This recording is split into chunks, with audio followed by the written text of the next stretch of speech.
அப்புறம் ஏன் எல்லாருமே சௌக்கியமா இருக்கிறாங்க? சீக்கிரம் வண்டியில ஏறுங்க ஏறுங்க ஏறுங்க போய் பாருங்க. சமூகா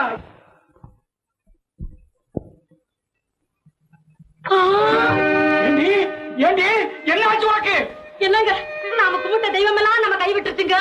ஏண்டி அப்படி சொல்ற? பெரியவளுக்கு குழந்தை பிறந்து உசுவோட இருக்குதுங்க. அது பாருங்க அவ தூக்கிட்டு போறா பாத்தீங்களா? ஆமாண்டி. ஏண்டி நம்ம பொண்ணும் அவளும் ஒரே நேரத்துல தானே கர்ப்பமானாங்க. குழந்தையும் ஒரே சமயத்துல தானே பிறக்கும். ஐயோ என்னங்க சொத்துல பாதி போயிடுமே. எப்படிங்க போகும்? நீங்க வேணா பாருங்க. பெரியவளுக்கு இந்த புள்ள தக்காது. அது குளியில போயிடும், காரியாயில போயிடும், கொளுத்துல போயிடும்.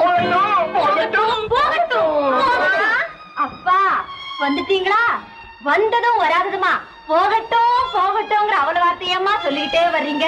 ஆமா அக்கா கையில வச்சிருக்கிற குழந்தை யார் குழந்தை நினைச்சுக்கிட்டு நீங்க இப்படி சாபம் கொடுக்குறீங்க? அந்த பிடால் கிட்ட குழந்தை தானடி. ஐயோ அம்மா